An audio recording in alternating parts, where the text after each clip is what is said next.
13절입니다. 아브라함이나 그 후손에게 세상의 상속자가 되리라고 하신 언약은 약속입니다. 약속이요. 이 약속을 왜 언약이라고 하냐면은 말씀으로 하셨기 때문에 언약이라고 하는 거예요. 말씀 원자라는 한자를 써서요. 말로 하신 약속. 이 언약은 율법으로 말미암은 것이 아니요. 타고난 민족만 받는 게 아니라는 거죠. 행위도 아니라는 거죠. 오직 믿음의 의로 말미암은 것이니라. 14절입니다. 만일 가정이죠. 율법에 속한 자들이 상속자라면 믿음은 헛것이 아니겠냐? 약속은 그럼 파기되는 건 아니겠느냐? 이렇게 또 바울의 전형적인 화술, 예상되는 질문을 먼저 답변을 해주는 방식이죠. 율법이 속한 자들만 상속자라면 그러면 그 믿음이라는 것은 헛것이 되지. 왜냐? 바로 이 율법에 속한 자들, 이 유대인도 안 믿는 자들이 있었지 않았습니까? 언약을 받은 민족이었던 이 이스라엘 백성도 그 언약을 몰랐거나, 맞습니다. 약속을 했는데 상대방이 몰랐다라고 하면 그 약속은 없는 약속이 되어버리는 거죠. 실제로 그 약속을 잊어버렸던 민족이 아니었습니까? 그리고 어긴 이들도 있었어요. 그럼 그 약속은 폐기처분돼야죠. 근데 그럴 수가 없지 않습니까? 하나님의 약속이 어떻게 폐기처분이 될 수 있겠습니까? 그래서 율법에 속한 자들만 상속자라면 이 약속은 아무 의미가 없게 되는 거다라는 논리적인 이야기를 하고 있는 겁니다. 15절이요. 중요한 구절입니다. 율법은 진노를 이루게 하나니, 이것은 율법의 기능을 얘기하는 거예요. 다시 한번요. 율법은 진노를 이루게 하나니 율법이 없는 곳에는 범법도 없느니라. 이 말은요. 율법은 바로 이 자신이 범법했다라는 것을 알려주는 기능이 되는 겁니다. 굉장히 중요한 기능이에요. 이 율법을요. 저는 거울이라고 비유하겠습니다. 이 거울은요. 내가 더러운 얼굴이라는 것을 알려줘요. 그런데 이 거울은 내 더러운 얼굴을 씻어주지는 못해요. 율법은 거울입니다. 거울이 얼굴을 깨끗하게 닦아줄 수 없다고 해서 이게 결함이 있는 겁니까? 아니죠. 율법은 보여주는 것으로서 최고의 자기의 그 효과를 나타내는 겁니다. 그럼 우리들은 그 거울을 통해서 우리의 더러움을 발견했다면 씻으러 가야죠. 씻으러요. 자, 16절입니다. 그러므로 상속자가 되는 것은 은혜에 속하기 위하여 믿음으로 되나니, 은혜에 속하기 위하여 라는 것은 자랑하지 못하게 하려고, 내 공로가 아니기 위하여 믿음이라는 방법으로 되는 거니, 이는 바로 이 원리는 그 약속을 그 모든 후손에게 굳게 하려 하심이라. 여기서 모든 후손은요, 이방인까지 포함시키려고 하시는 것이니라 라는 뜻이 되는 거죠. 율법에 속한 자에게 뿐만이 아니라 아브라함의 믿음에 속한 자에게도 그러하니, 믿음에 속한 자이기만 하면 이방인도 가능하다라는 것을 이야기하는 거죠. 그러므로 이 아브라함은 우리 모든 사람의 조상이라. 여기서 모든 사람은 역시 만민구원을 이야기하는 게 아니라 믿음에 속한 모든 사람의 조상이다 라고 하는 겁니다. 즉 믿지 아니하는 자는 아브라함의 후손이 아닌 거예요. 17절입니다. 기록된 바 내가 너를 많은 민족의 조상으로 세웠다 하심과 같으니, 아브라함에게 하나님께서 하신 말씀이시죠.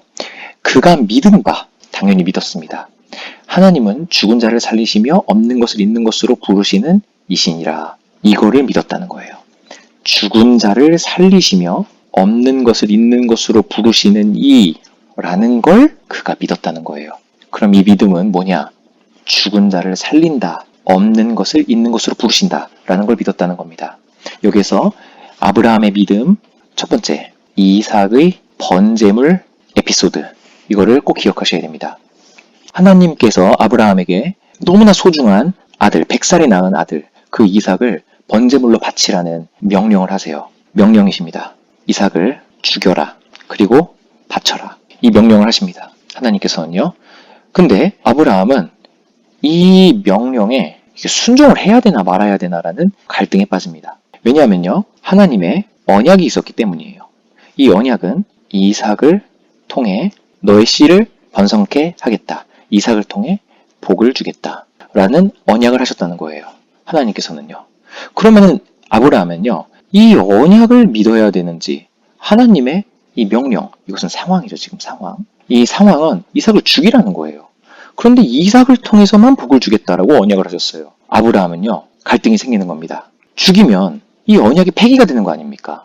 그래서 아브라함은 나 이거 죽이면은 하나님의 언약을 지킬 수가 없게 되는데, 바로 내가 이 언약을 폐기시킬 수가 있는데 라고 생각했을 거예요.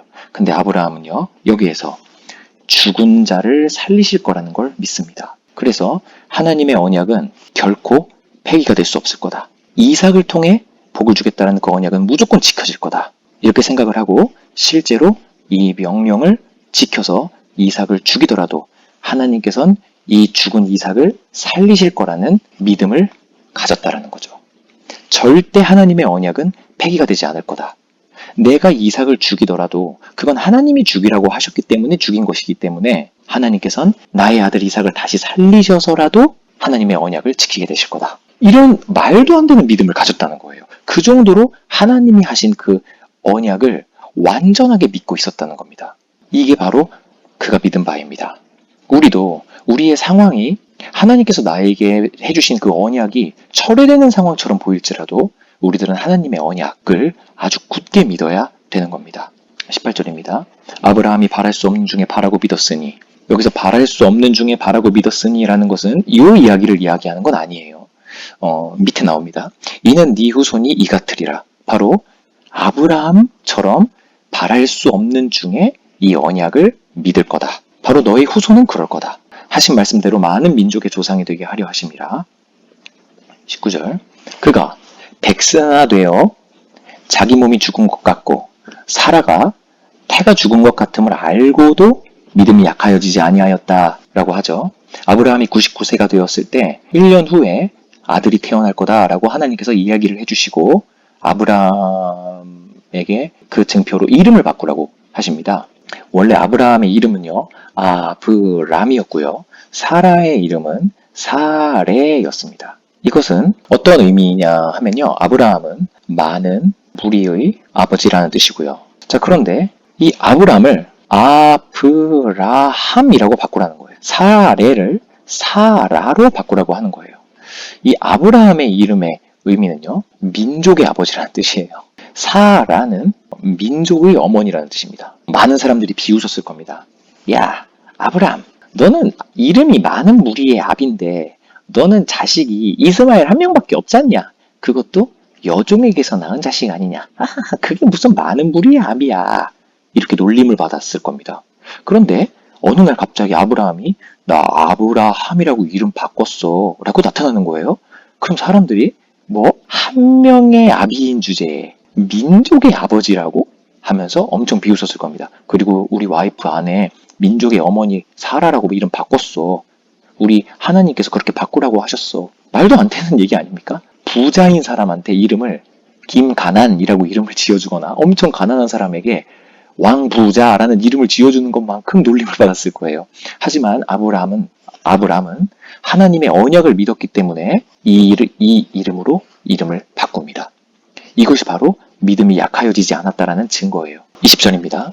믿음이 없이 하나님의 약속을 의심하지 않고 믿음으로 견고하여져서 하나님께 영광을 돌리며 약속하신 그것을 또한 능히 이루실 줄을 확신하였다. 100세나 되어서 그리고 자신의 아내의 폐경이 임했는데도 불구하고 하나님께서는 너에게 아들을 주겠다라고 하신 그 약속을 믿었다는 겁니다. 여기서요, 이삭이 아니라 그리스도를 믿었다라고 보아야 하는 겁니다. 여기서의 아들, 바로 씨는요, 이삭이 아니라 장차 있을 예수를 믿었다라고 꼭 생각을 하셔야 됩니다. 아브라함은 장차 자신에게 구원자이신 예수가 태어날 거라는 걸 믿었다는 거예요. 이삭을 이야기하는 게 아닙니다. 물론 예수라는 이름이라는 건 몰랐겠죠. 하지만 그 존재를 믿었다는 겁니다. 왜냐하면 창세기에 보면은 이 자손을 단수로 이야기를 하고 있습니다. 아브라함은요. 자손 한 명이에요. 그리고 이삭을 결혼시키는 장면 때 그 창세기를 봐도요. 씨를 위해서 여자를 골라오라고 해요. 자신의 씨를 위해서. 근데 자신의 씨는 이미 이삭을 낳지 않았습니까? 근데 이 이삭을 통해 씨가 나올 거라는 거를 위해서 하나님께서 여자를 미리 예비해 놓으셨을 거다. 이렇게 해가지고 종을 통해서 여자를 골라오라게 합니다. 바로 살리실 하나님을 믿는 거죠. 민족을 주실 바로 씨를 주실 하나님을 믿는 겁니다. 근데 우리는 살리신 하나님을 믿는 거예요. 아까 말씀드렸다시피 아브라함은 이삭을 죽이더라도 이삭을 반드시 다시 살리실 거다라는 하나님을 믿는 거예요. 근데 우리는 역사를 통해 예수 그리스도라는 하나님의 아들을 이미 살리셨다라는 것을 우린 보았죠. 그래서 그거를 믿는 겁니다.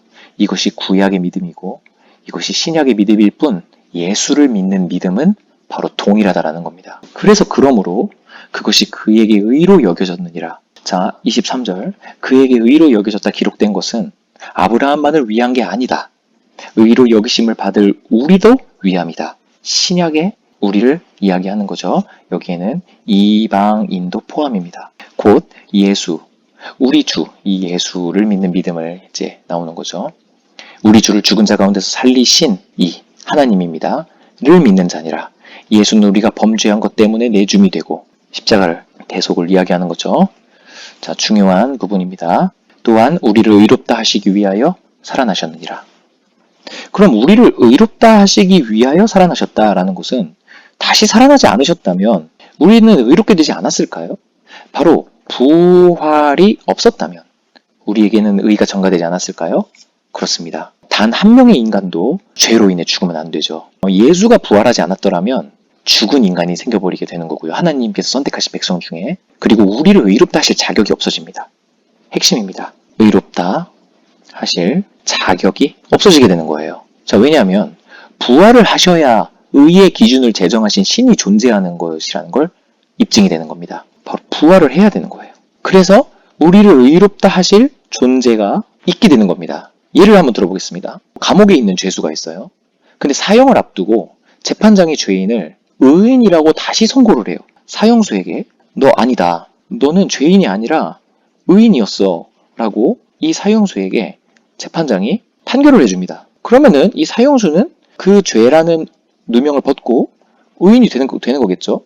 그런데 이 사형수가 사형을 안 당할 수 있는 또 다른 방법이 하나가 있어요.